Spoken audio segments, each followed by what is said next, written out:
So January 29, 2025, let's get started. So the first thing I wanted to talk about today is just Mount Everest, and the reason I'm talking about it is I was just surfing on Reddit as I normally do, and I just saw this random, mountaineering subreddit pop up. Never been on here before, and I was just watching this guy's video of, why he regrets climbing Everest. Normally, it's probably something that I would scrolled past, even though in the past I've had a fascination with mountaineering. Check out Peak and K2 Triumph and Tragedy. Peak is for the kids. K2 Triumph and Tragedy is for those who are interested in real life recounting of people dying on K2. But yeah, back to my point. But yeah, it's like the title of this video, why I regret climbing Mount Everest, made me click on it, and I was listening. And essentially, the TLDR that this guy gave was that Everest, the tallest mountain in the world, should be viewed as the pinnacle of mountaineering. But when he climbed it, he didn't recognize it as such, in the sense that at this point, Everest has gotten so commercial that there's lines that the Sherpas will lay out for you. The Sherpas will be the ones setting up your tents, heating your water, and just generally, doing all the heavy lifting and hard work. So that all you as a climber have to do is as he said, as this guy says in the video, walk up the mountain. And he was essentially saying that after he came back from Everest, he was like almost ashamed of how little he knew when he was climbing it. And yeah, that just sort of got me thinking, like, how important is it to know the full extent of everything going on when you're doing something like that? Like, if I walk into Carnegie Hall, should I understand the gravitas and like the prestige that Carnegie Hall evokes in musicians, for example? It's an interesting thought experiment. And I really think that this depends on personality. This guy seems like a very conscientious dude, and he let all the feelings hit him after he came back from Everest. But someone like me, who's just not that conscientious and sort of a thick-headed, yeah, I'd probably just walk into Carnegie Hall, play the piano or some shit, and then walk out without understanding the gravitas of the moment. But then also, I think for someone to understand the gravity of a moment, you have to be passionate about the subject. Because as I'm talking and thinking about it, it's like, yeah, if I walked in to Anfield and got to kick a ball, like, yeah, that would be a crazy moment for me, because that's like a venue that I hold dear in a sport that I hold dear.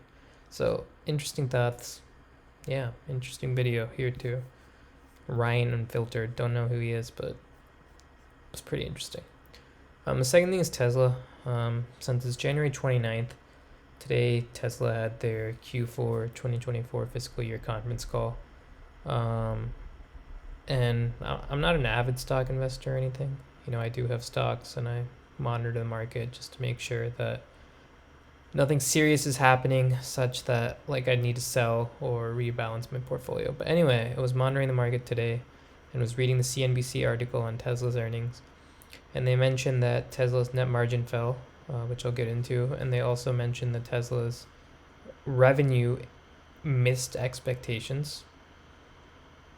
It might have decreased, actually.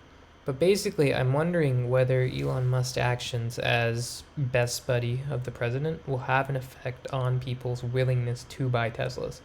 And for those who are unaware, recently Elon has been in hot water for doing the Nazi salute and then appearing at the rallies of the far-right AfD, and then finally saying that Italy's for Italians, which I guess on the surface of it isn't that crazy of a statement.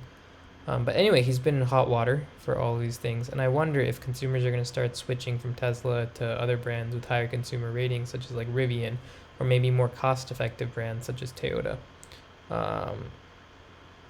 But like, even after its awful earnings, Tesla stock still went up because Elon's a master marketer, and he started saying FSD, robotaxi, cheaper models, etc. But just thinking about it, it's like I wouldn't buy a Tesla. Like, I personally think Teslas drive like shit. I hate the instant stop. I hate the fact that it feels like a computer with tin wrapped around it. And I think any company that designed the Cybertruck, I'd rather KMS before patronizing them. Is that the word, patronizing? Yeah, I don't know. And sort of along this theme, the third thing I want to talk about today was Apple. Um, I have an iPhone, I have a MacBook, I have AirPods, I bought an Apple Watch. But the thing about all these products is that my iPhone is coming up on 4 years and change. My MacBook has been around for 5.5 years, or it's about to hit 5 years actually. Apple Watch, fairly recent, and then AirPods Pros, uh, probably 3.5, 4 years there as well. And so it's like, I buy Apple products, but I don't understand where Apple is getting its frequent, seemingly endless supply of buyers from. Because, my products have lasted me a long time, and I wouldn't willingly want to upgrade unless they broke. So, like, who is buying Apple over and over again, especially if China's consumers are pivoting to domestic alternatives? It doesn't make sense to me. Like, I understand that Americans are very consumer heavy, but it's like Apple's products don't break that easily. And yeah, they went through hot water for degrading battery life on software updates and stuff. But do people actually look forward to their software updates anymore? Like, I don't update my phone willingly. I don't have automatic updates turned on. I just don't care about the software that they release. Like, I just want to be able to use Duolingo and check my bank accounts and call people and text people. Like, that's all I want my phone and laptop to be able to do. So, so yeah, Apple, probably one of the best stocks in the world, but I can't say that I understand the moat or the growth.